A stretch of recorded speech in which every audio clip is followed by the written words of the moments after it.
And the first of these games is a very famous one. It's from the Titanic match between the USSR and the rest of the world, probably the strongest ever match in the history of chess, Belgrade 1970. And this game was played on ball 1 of that match, and is between Bent Larsen, playing white, and he was playing the then world champion Boris Spassky, playing black. Each board play 4 games against the one of the opponents, and they're kind of mini matches, and the scores touch up at the end.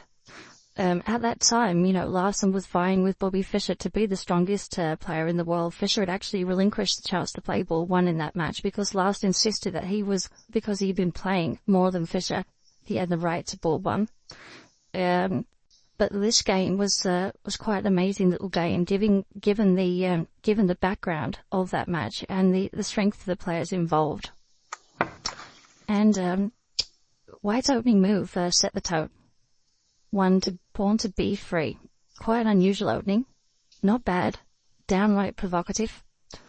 In fact, it's an opening which Larsen has his name attached to. He played it so often during his chess career, it's now known as the Larsen opening. Is it any good? Well, it's certainly not bad, but I wouldn't say it's one of White's most incisive opening moves. And as we saw, the lesson of the last game, Tao Tringov, must be that you do not allow the strongest of opponents to dictate the game in the opening stages. Yet here, this is exactly what Larsen is more or less inviting Spassky to do.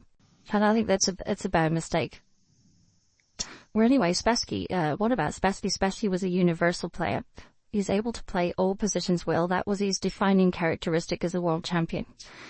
And he probably took the view now that, okay, let Larsen do his stuff. If he wants to play b3, that's fine. I'll equalize with black. No problem. I'm just going to play very straightforwardly. I'm going to get my pieces out and see how the game develops. Larsen's the type of guy who's going to, he can't resist it. Eventually, he's going to play something too provocative. Then I'm going to step in and finish him off. So that was probably Spassky's game plan for this particular encounter. Larsen plays c4, so nothing wrong so far. The point of c4, I think, is to dissuade black from playing pawn up to d5, taking the center nakedly at the start of the game. But no matter, black can continue to develop his pieces. And Spassky played the very straightforward move knight to f6. Well, already Larsen starts to, in my view, push the boat out a little too far here by playing knight f3. Just retracting that move. I think the best move for white here is pawn up to e3. I think that's the most elastic move. It doesn't define what white's going to do. It doesn't commit him to any particular course of action.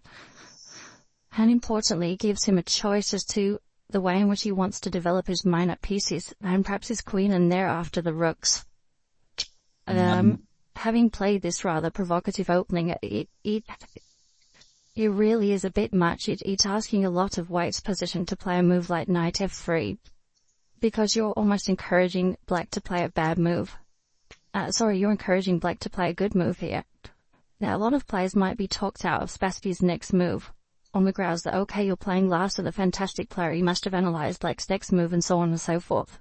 But Spassky is not to be talked out of the next move. It's a very good move by black, this pawn up to e4. Larsen brings his knight into d4 and now bishop out to c5.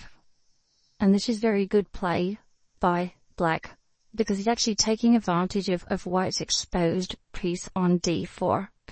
It's usually a very bad idea in the opening to put your pieces on exposed squares, where they can actually be driven away, allowing the opponent to gain time. In fact, you may have heard the rule that, you shouldn't really bring your queen out in the opening too early. Why is that? Well, the idea is, of course, the queen gets kicked around by the enemy's pieces and you lose time. In actual fact, it's not strictly true. I mean, it's quite a good idea to bring your queen out in the opening if it can't be driven back. But, normally the queen coming out is a recipe to lose time. But that's no less true for the queen than it is for the other pieces, of course. And here, as we see, Larsen's about to lose time. This is probably why he loses the battle of the opening in this game. Because now he's forced to make a decision with the knight. And he takes on c6. That's the third time this knight has moved in the opening. So already after 6 moves, black is appreciably ahead in development. And that can't be a good thing from white's point of view. Okay, white played pawn up to e3. As much as anything to not only let his bishop and queen out, but to block the powerful and black bishop on c5 out the game as much as possible. Okay, very straightforward play now by black, bishop out to f5. White played queen to c2, queen to e7, bishop to e2, and now black castled on the queen's side. So nothing difficult about black's play at all. He's just very straightforwardly bringing his pieces out. And in a way, we can see this is another problem with white's opening, because he's not placing any difficulties in black's path whatsoever. In terms of the development of the pieces. I mean, Spassky didn't have to think too long about his last few moves, whereas white is actually struggling in this position to find a plan. It's difficult to see correct development for white's pieces simply because after black's last move, the rook on d8 is nailing down white's pawn on d2. And as long as this pawn is actually nailed down, white's going to have a hell of a job getting his pieces out. I think that's the main problem with white's whole opening, really. Well, white's got a problem. These over-provoked black, in a way. And Larsen's next move really only exacerbated the problem. Pawn up to f4. It's difficult to see a motivation for that move, other than he just wants to try and get it in while he can. But again, you wonder about the fate of this pawn. Stuck backward on an open file. And, how is white going to get his pieces out here? Just retracting that move, after the game, Spassky suggests that bishop takes f6. It might be white's best try in this position. Just to unclog his position as much as anything. To get the knight out, to maybe think about attacking this pawn at some point. But, white is still not threatening the pawn because of the pin. I mean, black is clearly better in this position. I think that's fairly obvious because of his massive development advantage. But it's playable for white. White can play at least. Whereas in the game, after pawn to f4, white's position's all jammed up. Okay, well, now Spassky played another very good move. Knight to g4 is very easy to play good moves when A, you're such a great player, and B, you're being given, the complete run of the game. And the idea of knight g4 is twofold. So you can see now that the e3 square is being trained on by the bishop on c5, and the knight on g4. It's not inconceivable that black might sacrifice a piece on that square in a moment. Perhaps he's even already threatening a move like knight takes e3, or bishop takes e3. That sort of thing you can do when all the opponent's pieces are sitting on the back rank. But also, black has introduced possibilities of a queen coming into the game, maybe on h4 in a moment. An idea like queen h4, check g3, queen h3 will be interesting. Preventing white from castling. So the upshot of all this is that the white doesn't like the thought of black's queen coming to h4. So he feels compelled to play g3, but that's another horrible move. And gives back the opportunity to lever open the white king side. And again, Spassky, played an excellent move now, pawn up to h5. Simply threatening h4, and then h takes g3. And that will be absolutely horrible for white. Well, it quickly becomes clear that Larsen is relying on his next move to bail him out to this position. And he plays pawn up to h3, hoping the black's knight will retreat. But it's here that Spassky embarks on one of the most famous little attacks in the history of chess, completely demolishing white's position. And the action kicks off with a brilliant move, pawn up to h4. Again, sacrificing the piece, but this sort of thing you can do, or I should repeat with all your opponents on the back rank. I mean, what is this guy doing on the a1 all the night? They're just sitting there observing the events. And the white king side looks very bare. So Spassky's hoping to decide the game on the king side before white gets his pieces out. And it turns out he's able to just that.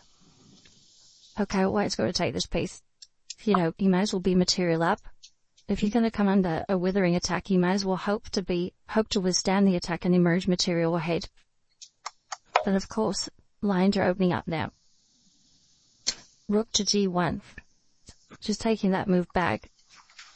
If white takes on h8, black recaptures. Now this really is a terrible situation for white, because how's he going to stop the black rook from coming down to the back rank? For instance, if he plays knight c3, rook h1 is an immediate killer. Bishop f1, and now the simple pawn up to g2 will do more or less terminating proceedings. You know, for instance, if white castles on the queen side, black can obviously take on f1. This is also very strong. So that would be completely hopeless for white. Going back to the position after h takes g3 now, this might help to explain why white went rook g1. But the scene is set now for one of the most famous moves in the history of chess, and it's worthwhile pausing for a few moments just to see if you can get Spassky's next brilliant coup. Well, I wonder if you saw rook h1. An absolutely fantastic move. I mean, set against the backdrop of ball 1 in the strongest match in the history of chess, where every point is counting. This is an absolutely amazing move. You know, it takes a certain courage to play such a move under those circumstances. But of course, that's why you world champion. You know, you have that courage, you have the bottle, and you have the nervous energy and strength to be able to analyze correctly under pressure. And rook h1 is just a brilliant move. You know, it's a rook for tempo. White must take, and g2 was the crucial winning tempo. And what's white to play? You know, well, in the game he played rook f1, which looks terrible. But if we just take play back, we should see what happens after rook g1, which one will classify as perhaps the most obvious move. After that, the queen comes up to h4 check, completely forcing king d1. And now, why play complicated moves when you can play simply queen h1 just wins? And well, it's all gummed up. What can I say? He didn't get his pieces out in the opening. He didn't get Karsov. You know, what do you expect? So back to rook f1 now, but that can only be the very most temporary of solutions. Queen came into h4 check, not very surprising. King went to d1. G takes f1 equals queen check, and in this position, Larsen had quite enough of the drubbing and resigned. Just to take play on a couple moves to show you why he resigned. Of course, the black must take this queen. Black plays very simple chess now. Bishop takes g4 check. Or what is he to play? King c1 only move.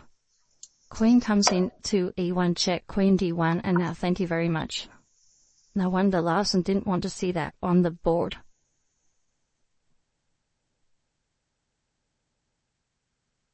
Thank you for watching the video. Don't forget to give us a like and subscribe.